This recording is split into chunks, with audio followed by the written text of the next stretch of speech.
Here we are with a driving review of the all-new Golf R.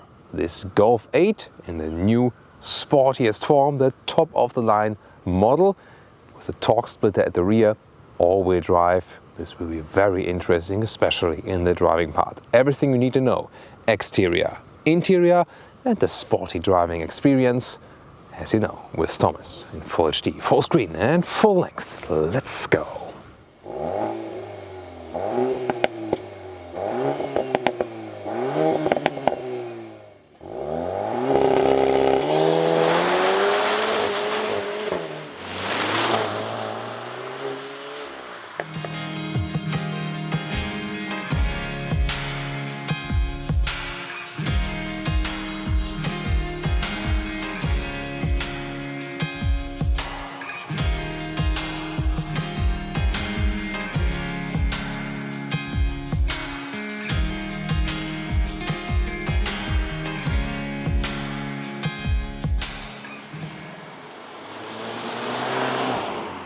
Here in the front, the Golf 8R, you can see here the headlamp form is different compared to the Golf 7. And then our logo here, daytime running light here, and also continued with the middle light strip there. That looks really fancy, definitely. Main headlamp unit comes LED standard, optional than the Matrix LED, which we also have here right today. Lower part, black contrast, as we know from the R design, and really strong also this lower bumper. It looks sporty but still elegant. What do you think? The length is at 4 meters 28, 14'4" or 168 inches, and wheels would standard come with 18-inch. These here are the optional 19-inch wheels. This car also has the performance pack, by the way. And then you can see this massive styling, blue contrast brake calipers, and also the special typical Volkswagen R color of lapis blue. I think a very beautiful and fitting one. It would come with a standard sport suspension, already stiffer, and minus 20 millimeters lower in comparison to a normal Golf. This one here equipped with the DCC dynamic chassis control, the adaptive suspension. And typical strong C pillar here for that Golf in this generation. Hasn't been much change as for the dimensions. It's more about happen in the interior of the cockpit, and most important thing about the new Golf R generation, this year the all-wheel drive Golf, of course, Golf R front plus rear on demand, maximum of 50-50 distribution, but then new torque splitter on the rear axle. That means that you can split the torque between the wheels on the rear axle, and most extreme example would be the drift mode, which is included in the performance pack, and then up to 100% of the rear torque can be sent to one wheel. And this can enable drifting then even when dry asphalt, because when you, for example, steer to the right and then have 100% of the rear torque right here, then this makes the car swing around, and this will have a massive effect on driving. In the rear we can see a typical Golf hatch style, however with this massive rear wing right here, then the Volkswagen R logo and the new Golf 8 tail lamps here, three-dimensional, more modern. In the lower part the R shows the black contrast and the diffuser style, next to the optional Akrapovic exhaust, 3,700 euros extra in this case. But yeah, especially these exhausts, you know, crackles and plops, this is really increased by that. Top speed, by the way, with the performance pack, the vehicle has it from 250 kilometers to 270 kilometers an hour then, which is 167 miles per hour. Under the hood we have the well-known 2-liter 4-cylinder, here then with 320 horsepower, turbo petrol engine, 420 Newton meters of torque, 4.7 seconds is the acceleration figure, 200 kilometers or 62 miles an hour. That's 1.5 seconds faster than the Golf GTI. And the special thing here today, once again, all-wheel drive, of course, for the Golf R. And then at the rear axle, this torque vectoring, torque distribution between the wheels. This will give more agility. And you can see here, no gas struts, unlike in the Octavia RS.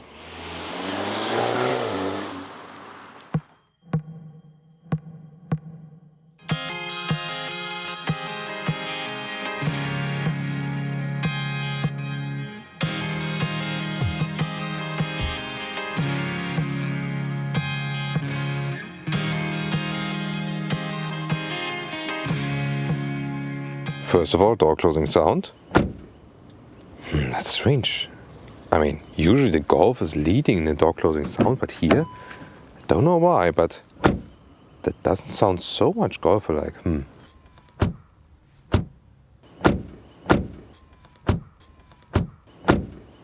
Then inside of the doors, here in the front part, it's somewhat soft touch. Here even softer than for your elbow. Reasonable space at the insides here. This is also felt then. And then a new steering wheel, capacitive buttons, our logo, lower part, digital instruments, and the seats, as also for the GTI, here in the R, come with the sporty integrated head restraint form. Standard would be that it's with fabric and also with the R stamping. Stick with the base fabric seats, they're more breathable and also more comfortable. This one today, the animal skin option. Getting inside, typical compact hatch style, shoe tab of course, and yeah, it's a standard Golf seating position, compact hatch, and when I put the seat in the lowest position with one with the A6 or 6.1, still enough headroom left. There's also this panoramic roof, now with this slider to open it in the middle part here. When I turn on the ignition, slide like this, and then we can open it right here and leaves some light inside. Overall, standard good seating position, steering wheel, manual control, up and down, in and out, everything as it should be. Interior overview, here is soft touch dashboard, left side 10.25-inch digital instruments, sumo deals to that. Shifting pedals here at that sporty steering wheel, blue contour stitches, flat bottom, our logo, capacitive buttons, also soon more about that. It looks fancy, it's also illuminated, but yeah, not the best to control while driving. Right side, the R, just like the GTI and so on. Oh yeah, that's here the gesture function. Receives the bigger infotainment system, being 10-inch, and also more to that software here very soon. Volume slider is right here, and temperature slider is right here. And yeah, once again, doesn't give you the best feeling, again, especially to control it while driving. That you access the climate control by clicking here, and then you can also have heated and cooled seats. In this case, then for example, you always have to go back to the main menu right here via this mode there. This is the main menu. Doesn't look too fancy, I think. Apple CarPlay integration goes like this. Android Auto also available, and also the wireless function, but I rather prefer the cable. Oh yeah, about the sound system. So let's listen to some music here, and there we go. Yeah, I slided it at the steering wheel, but again, I could also do it here. And wow, this is the Harman Kardon sound system, and this is some fancy stuff. So, I mean, it's always hard to rate that via microphone, you know, for you guys, but I can tell you, this is a very elaborated sound. So, yeah, way to go. Let's party, guys. So, and last but not least, let's take it to the GPS right here, and you see it could be more responsive definitely, but yeah, that's the thing here about this new infotainment system. It also depends on the time you're using it. It also depends then on the cloud capacity, because sometimes I experienced also with Seat and Skoda vehicles of this new generation, sometimes more people use it and then it's slower, and sometimes, you know, it's a little bit faster. Today is actually a quite good day for the infotainment system overall, no failures so far. And the rear view camera looks like this. The helping lines also adapt a little bit when you turn the steering wheel, you can see it right there, but resolution could be a little bit better. So I said 10 inches standard, but if you wondered about the difference between Discover Media and Discover Pro, here, Discover Media would just show the GPS on the right side. Discover Pro makes it possible to show both the GPS map right and also on the left side than in the digital instruments. Steering wheel, here you can also browse through the menu a little bit. Heated steering wheel here, for example, here you change the view. And on the left side actually, setting the cruise control. This is interesting because here one press is +1 kilometer and a hard press is +10 kilometers. A little bit hard to do that while driving with these capacitive buttons. In the Tiguan, for example, they changed it already that resume and set is + and -1, and this is + and -10. Maybe that will be changed with the facelift or something. And then the R mode, this directly then hops to the R driving, to the race driving mode. And it depends on when you click it once, it changes more like individually, like this, you know, here. And when you press it through, then it always goes directly to the race. And inside race, then you can switch to drift or Nürburgring, this Nordschleifen mode. And I'll talk more about that later. Just very briefly, here in the Nürburgring mode, the shifting characteristic changed, shifts up later, shifts down earlier. Also ESC is optimized, and the whole shifting is sportier, whole car sportier, chassis and the suspension all stiffened up. Here drift mode, this you can activate on closed circuit, for example, or on empty parking lot. And this delivers up to 100% of the rear torque to the outside wheel, that you can really spin it around. These are the digital instruments, and this is probably my favorite view with this RPM focus, but you can have a more tech or modern view, for example. Change it right here, or like this, the more classic view. This is also possible, or then this one here, map all over the place. And of course, always an interesting option is the head-up display right here. Quite clear to read. Other than that, you can already see the ambient lighting integrated right here. It's a nice horizontal design. Some hotkeys right here, for example, for accessing the climate function for the driving modes. However, here in the R, you can also do it at the steering wheel. And this is, for example, for accessing assistance systems. But what I would like to see here is a hotkey to the GPS. That would have been more important, I think. Let's see here the ambient lighting, just between here and soft touch here, and this is also feeling quite nicely, so I think this area is well done. In the lower area here, smartphone connection 2x USB-C, and this illuminated Golf lettering there in the background, but you can also put the inductive charging pad here, underneath.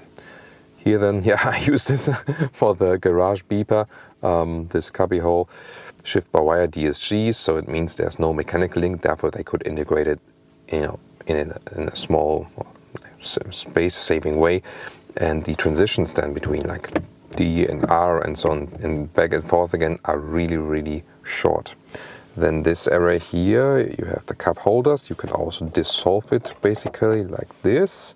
Then here, and then to a power supply, and this is then here the armrest with a leatherette cover, well attached, and more space underneath. Car key, high gloss black. Looks fancy, but looking also for scratches. R logo at the other side. And then what I want to show you here, look at the form of the key. The exact form, the outline of the key. You got that? I mean, not 100%, but at least some resemblance to, know what I mean? And in the rear, remember that the Golf here has the short wheelbase of this MQB platform, and that means it directly fits for tall adults. The Sports is of course quite voluminous, but it's still do hit it a little bit with my knees when I'm also sitting in the front, so it's really, really close here. When you go for the Skoda Octavia or the Seat Leon, they have the longer wheelbase. Here the Golf and the Audi A3 have the shorter wheelbase, and that's why you don't have too much space here in the rear. Headroom wise, that fits here again with one with a 6 or 6 with 1, but together with the legroom not being that much in general, and then with the voluminous sport seats, it gets really close.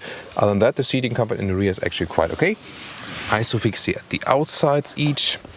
Then we have here some cup holders, but not adaptive.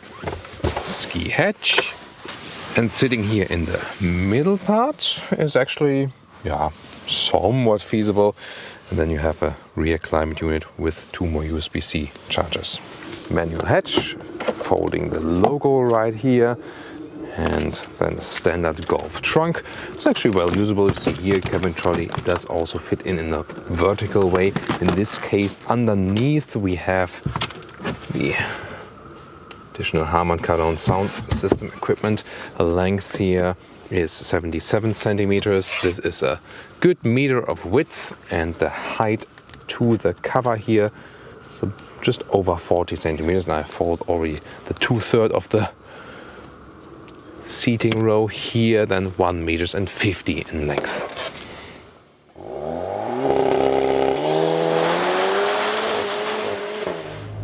Welcome to Thomas's Active Driving Lounge with the new Golf R, Golf 8R.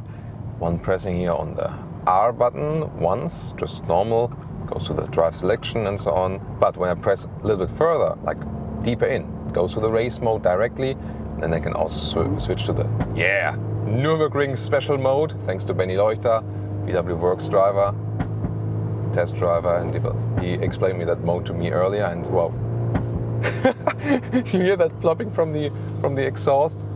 Wow. So we're doing acceleration right now, but we first let this car pass, and then 30 kilometers to let's go.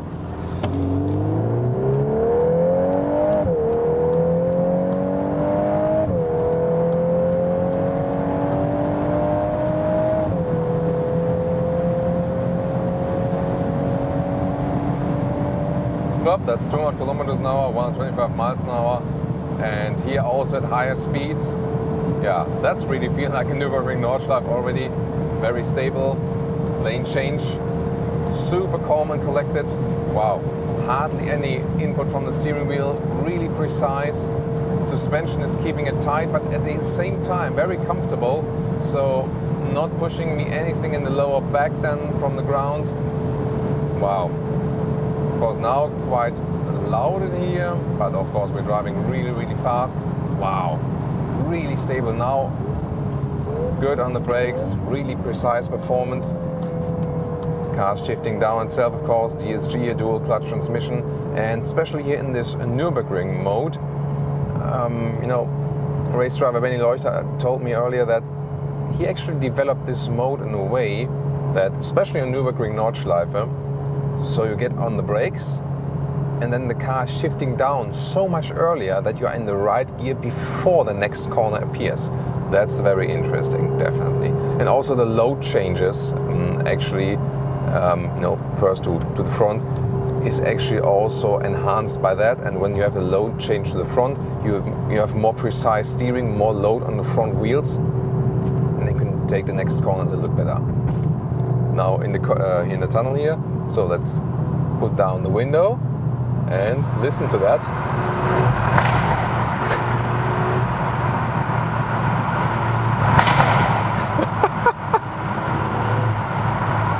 Oh my God. Oh yeah. And one more acceleration, I would say.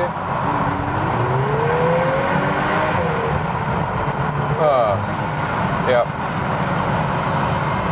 So greetings to the guys from Akrapovic, I would say. Yeah, so especially in the Nürburgring mode, this exhaust plop, this is really, really strong, and you hear how the gears are being kept. So, and for the first time, when you go to the manual mode here, like this, with the shifting pedals, and I accelerate without shifting, the car is not shifting up. And before, when you had the sportiest mode in the Golf R, at some point it did shift up, but here now, like second gear, for example, here it just goes in the rev limiter. Don't do that, not too good, of course. But then I just did it now here on purpose, that you can see that it really keeps the gear, and that's for, of course, professional racing drivers and also for semi-professional racing drivers, really important to keep that sporty function, so you can always stay in this sporty gear. And there's always here in the Nürburgring mode, like an S plus shifting mode, so already when you keep it automatic, still it goes so high, shifts so late, and shifts down so early. That's the special thing about the Nürburgring mode. Well, you also have the drift mode. And when you have that one, of course, not to be used in the city, just on closed circuits. But when you drive normally, it doesn't have, not so much is happening. However, the EC is also downgraded as for that. So shifting also enhanced in that way. Don't do it in city traffic. I just picked it now and keep it calm as for now. The thing is then that in the drift mode, up to 100% can be put on one single wheel in the rear, like 100% from the torque that is already at the rear axle. And then we can get out of the corners even better and can really put it to a drift. Even on dry asphalt, that is even possible. But of course, when the road is a little bit wet, you have to be even more careful. However, even if you keep it just in the like normal sports mode, for example, one of the key new features is, not sure what this guy is doing, like, so even if I accelerate out here, I already feel it. The Golf R, of course, being all-wheel drive, front plus rear, so rear on demand, maximum 50-50 of the physical power available.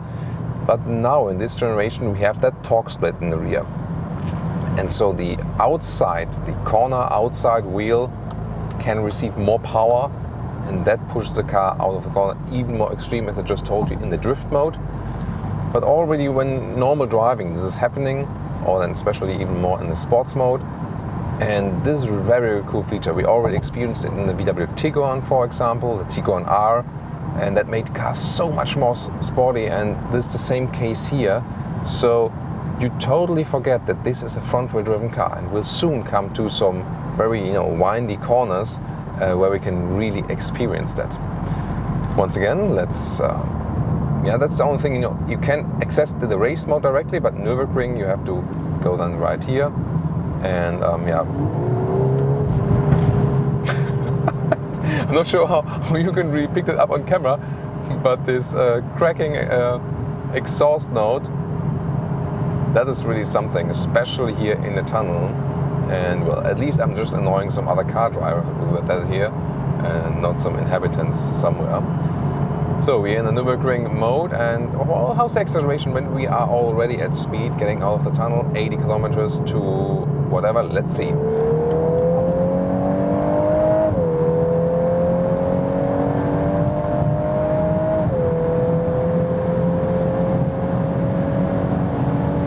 Once again, 200 kilometers an hour, 125 miles an hour.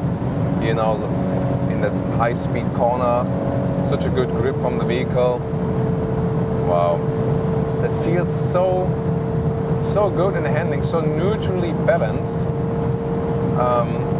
And I really have to say, the Golf R was already one of my favorite track cars, because you don't necessarily need a true sports car building form to have fun on the racetrack, because this one here can be handled so well. And although it's front-wheel driven here with the all-wheel drive and now with this torque split, it almost feels rear-wheel biased. That's so cool. And wow, I mean, these speeds you feel like nothing once again for the car. Hard on the brakes here now, still very stable, really well done. And now a normal motorway speed here, 100 kilometers an hour, 60 miles an hour. Noise insulation is very good, keeping it all calm and silent. Just what you hear is all with this engine sound, of course. Wow. Once again, so much fun here with the Golf R. And wait a minute, I just forgot that the new Golf doesn't have the best infotainment system. I can just say with the Golf R, yeah, you can really forget that.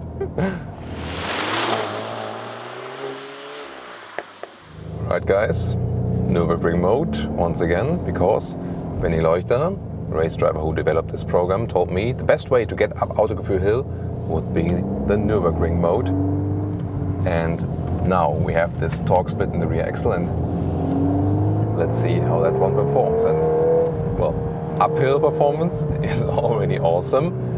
And once again, we have to remind ourselves it's a front wheel platform, but rear wheel drive. And yeah, I really feel how the rear axle comes around just a little bit more than it usually does with the normal Golf.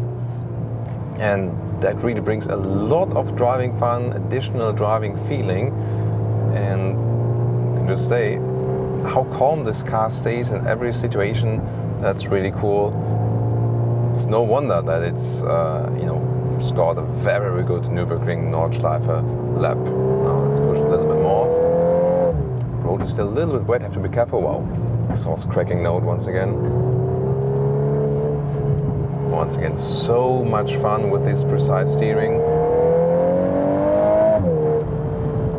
Yeah, that's a lot of fun. And how spontaneous the throttle reaction is. And what I really want to know is, with that drift mode here, let's see, because now there's a hairpin corner on the left. Now I should get even more power. Need to let this car pass. And now I should get even more power on the outside wheel. Yeah, it works indeed. That's messing with your head because you think like, wait a minute, this is not a rear-wheel driven car, but that worked. I mean, I could really hear and feel how the outside wheel, you know, on in the rear was spinning a little bit at that wet road in that hairpin corner. Wow. Yeah. So you see, even more possible now with that sportiest Golf ever. Now here in the construction lane, turn on the travel assist, and that travel assist is keeping me in the lane. The steering feels now a little bit loose, and as it would be, you know, steering by itself and actually doing that. So it is somewhat intrusive, yes, but so far doing a good job. Here it is a very good task to do that inside the construction lane, because that's harder to do than inside the normal wide two Autobahn lines here in Germany. So, and I think so far, so I did not steer it at all here, just keeping my hands on the steering wheel, capacitive function, and here for that too. Yeah, but I mean, a little bit nervous, could maybe a little bit calmer, but overall I think that's, yeah, we can say that's also well done. And here now at 80 kilometers an hour, once again, very calm and collected. So this one is something for windy corners, but also something for a longer motorway trip. The seat form is also good. Again, more comfort if you would have the standard fabric surface, because it adapts more to the body, doesn't get that stretched and stiff like the animal skin surface here. But the seat form itself is actually also suitable for longer journeys. This new Golf 8, new Golf generation, I want to steer that outgoing myself and not trusting in that 100% actually. So this new Golf 8 generation in general has more seating comfort. That's of course something quite cool. As for the blind spot monitor, that will appear in the side mirrors, and you know, there's an extra field for that. Also, of course, something you should definitely go for. And what about some normal driving, everyday driving situations? Driving in the comfort mode, 19-inch wheels, and of course you do feel that you do lose comfort in everyday driving life, although we have the DCC, the adaptive suspension built in here. Well, you could go, or could just stick with the 18-inch wheels. That would help the comfort definitely, but of course 20 millimeters lower this suspension and stiffer setup.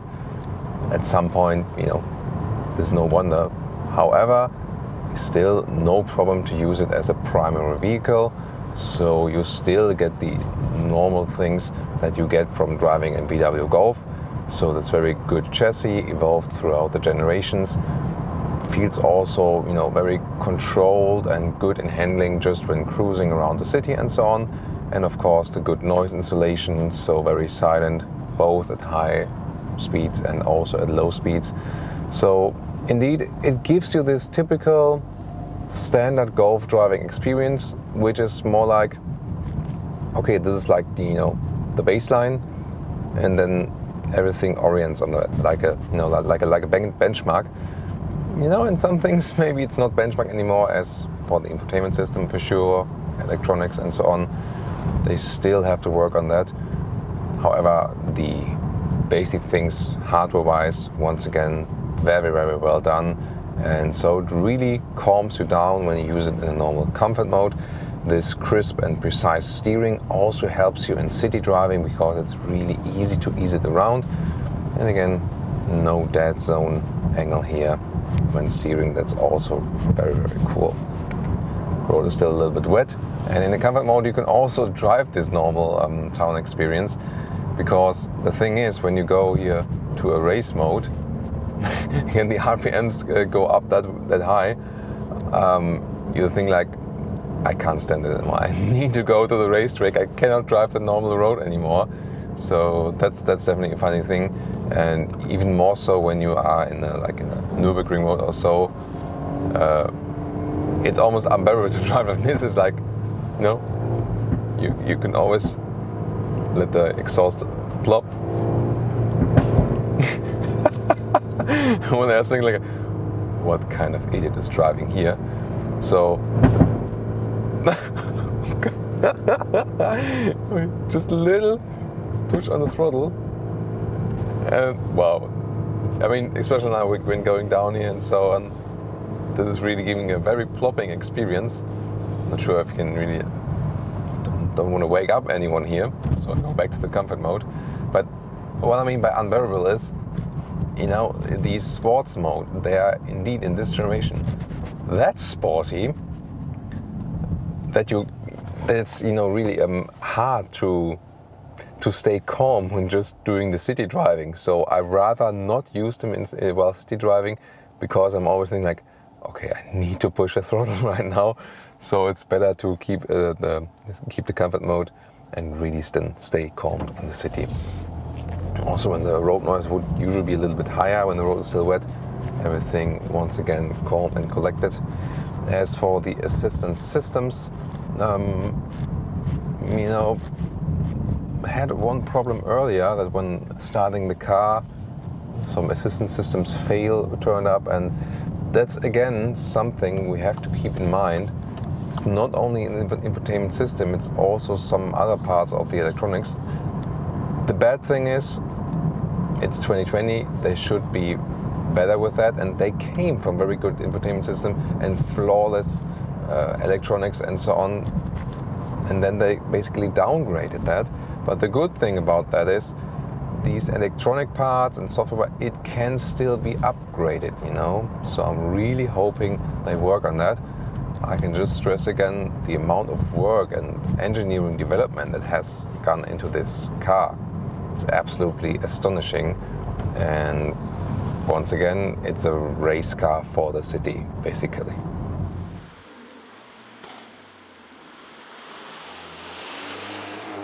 And now to our conclusion for today with the all-new Golf R. Visually, I mean, you can argue about if the turned around headlamps compared to the Golf 7 generation, if they're more beautiful or not. I think still a very likable car, especially here in the lapis blue color, and a great sporty look, but not too extreme. Interior, general with a nice build quality, the user interface with the capacitive touch buttons on the steering wheel and the new infotainment system. Not the biggest fan of it, probably to me the weakest point about this car. However, seating comfort is very good, and especially even more so if you take the base fabric sport seats with the nice integrated head restraint. Here with the short wheelbase Golf and Audi A3, you don't have too much space in the rear. You would rather go for a Seat Leon or Cupra Leon or the Skoda Octavia RS if you want more rear legroom. Still a very well usable car, and also as a daily driver, it's comfortable enough in everyday driving situations, and it's definitely the sportiest Golf so far because it has this torque split at the rear. You feel you can really get around the corners, and if you use that drift mode, you think like, am I driving a rear-wheel driven car? That's very, very well done. Of course, just on closed circuits, you know. So in general, also with normal sporty driving modes, you can have a lot of fun. The Golf is, to me, also a very, very good track car. You can drive it in the city, but you can easily also drive it on the racetrack. If you take it as it stands here like this, performance pack, a crumple exhaust, of course, you do exceed 50,000 euros. And yeah, that of course hurts then definitely for Golf. But in comparison to other sports cars, it's still a quite good price-performance ratio. What's your take? Leave us your comment right there. See you in our comment section, and also see you next time.